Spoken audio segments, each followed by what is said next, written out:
ஆச்சு, இன்னும் சூர்யா சார் வரலையே.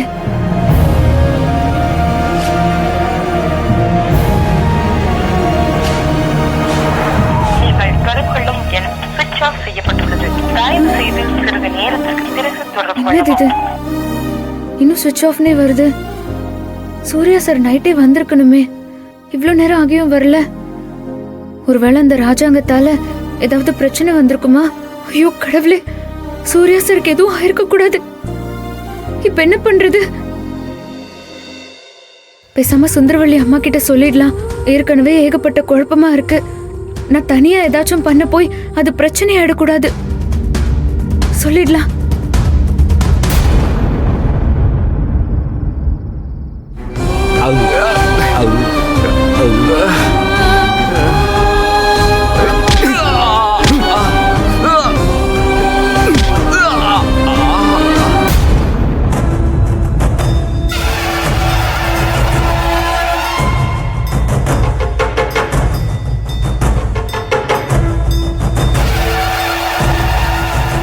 இந்த நேரத்துல சொல்லி அம்மாவையும் ஐயாவையும் டென்ஷன் ஆக்கணுமா? வேண்டாம், அன்பு கிட்ட முதல்ல சொல்லலாம்.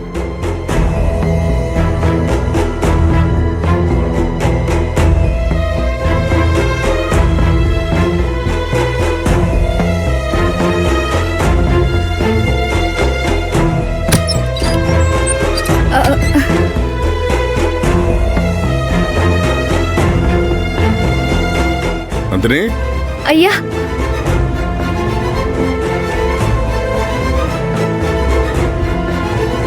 என்ன நந்தினி, இந்த நேரத்துல தூங்காம என்ன பண்ணிட்டு இருக்க? ஐயா, சூர்யா சார். என்ன சூர்யாவுக்கு என்ன? சூர்யா சார் இன்னும் வீட்டுக்கு வரவே இல்ல. என்னது, இன்னும் வீட்டுக்கு வரலையா? ஏமா, பூஜை முடிஞ்சு ரொம்ப நேரம் இருக்குமே. அதான் எனக்கும் புரியலங்க ஐயா. நான் ஃபோன் பண்ண, சூர்யா சார் நம்பர் ஸ்விட்ச் ஆஃப் வருது. சரி சரி, நீ ஒன்னும் பயப்படாத. உன் மொபைலை கொடு, நான் தர்மகத்தாக்கு ஃபோன் பண்ணி கேட்கறேன்.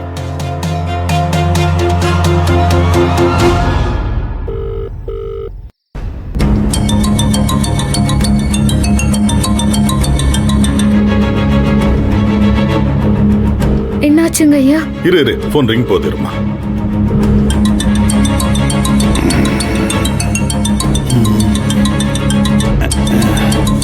யாரு?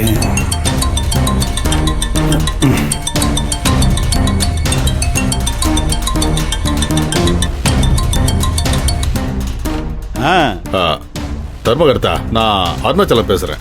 சொல்லுங்க ஐயா. என்னாச்சு? இல்லசாமி கோயில் பூஜை எல்லாம் முடிஞ்சிருச்சுல்ல? ஆமாங்க ஐயா, சூர்யா தம்பி வந்து சிறப்பா நடத்தி கொடுத்துட்டாரு. தர்மகர்த்தா, பூஜை எல்லாம் முடிக்கிறதுக்கு ரொம்ப லேட் ஆயிடுச்சோ? சூர்யா இன்னும் வீட்டுக்கு வரல. என்னங்க சொல்றீங்க?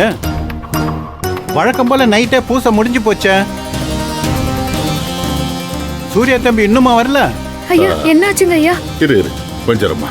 ஐயா, கோயில்ல இருந்து திரும்பி வரும்போது கார் பஞ்சர் ஆகி போச்சு.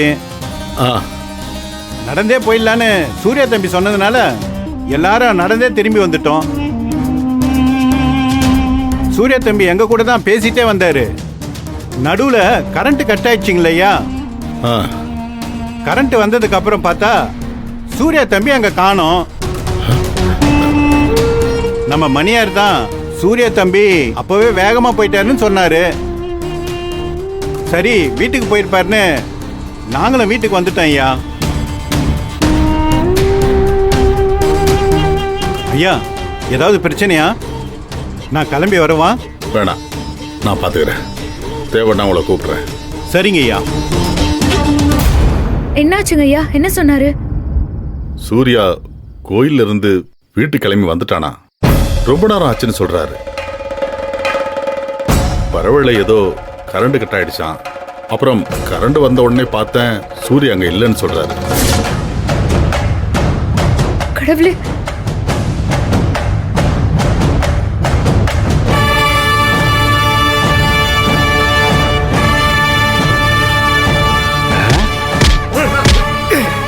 என்ன விடுங்கடா. டேய் ராஜாங்கோ, என்ன விட சொல்றா. டேய் நிறுத்துங்கடா. என்னடா அடிக்கிறீங்க? செத்தவன் கையில வெத்தலை பாக்கு கொடுத்தா மாதிரி இந்த அடி அடிக்கிறீங்க. அவன் பாட்டு கத்திட்டு இருக்கிறான். பருமே, இந்த நிலைமையில கூட இந்த பயலுக்கு திமிர் எடுக்குதா பாத்தியா? இவ அடி வாங்குறது பார்க்கறதுக்கு சந்தோஷமா இருந்தாலும் ஒரு உண்மையை சொல்லணும்னு தோணுது. இவ இருக்கிறானே இந்த திமிர் பிடிச்ச சூர்யா, இவங்கிட்ட பிடிச்சத அந்த திமிர் தாண்டி. சிங்கக்குட்டி மாதிரி சும்மா சல்லுன்னு செலுத்திட்டு வருவான். பார்க்க நல்லாதான் இருக்கும். ஆனா அந்த திமிரு, அந்த சிலுப்பெல்லாம் நம்ம கிட்ட காட்டலாமா? காட்டக்கூடாதுல்ல?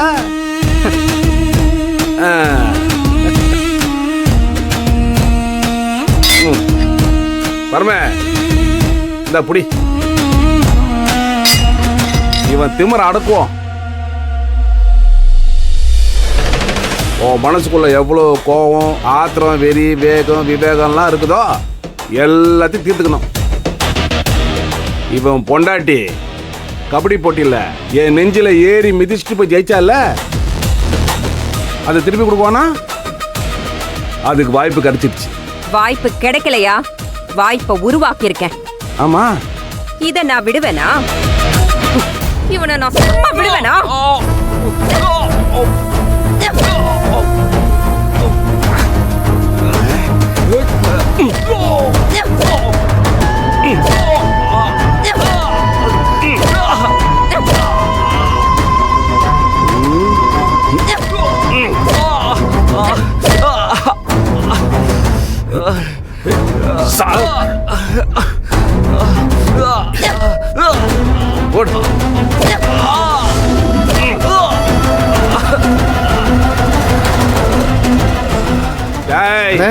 பாத்தீங்களா, அடின்னா இப்படி இருக்கணும். இவ்வளவு நேரம் அடிச்சிங்களே, ரத்தம் வந்தது, இப்ப வருது பாத்தியா? இப்படி இப்படி இப்படி அடிக்கணும். அப்படி போட் மூஞ்சி டர்.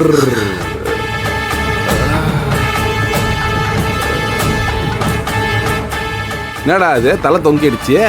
டேய் சூர்யா, சூர்யா, சூரி.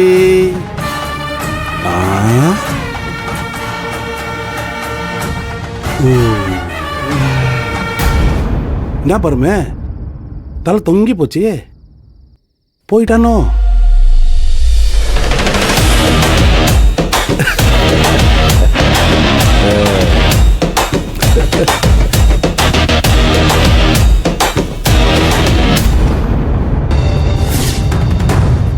இன்னும் வீட்டுக்கு வரலையா? வாய் திறந்து ஒரு வார்த்தை சொன்னால பாத்தியா? ஏன் எங்களை எல்லாம் வந்து எழுப்ப வேண்டியதானே? அறிவில்ல முட்டாள்.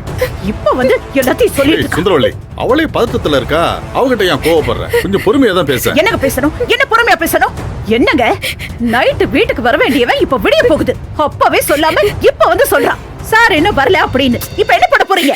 இங்க பாருங்க, சூர்யாவை காணோன்னு என்னால இவ்வளவு மாதிரி பொறுமையா இருக்க முடியாது. முதல்ல போன் பண்ணுங்க, போன் பண்ணுங்கன்னு சொல்றேன்ல.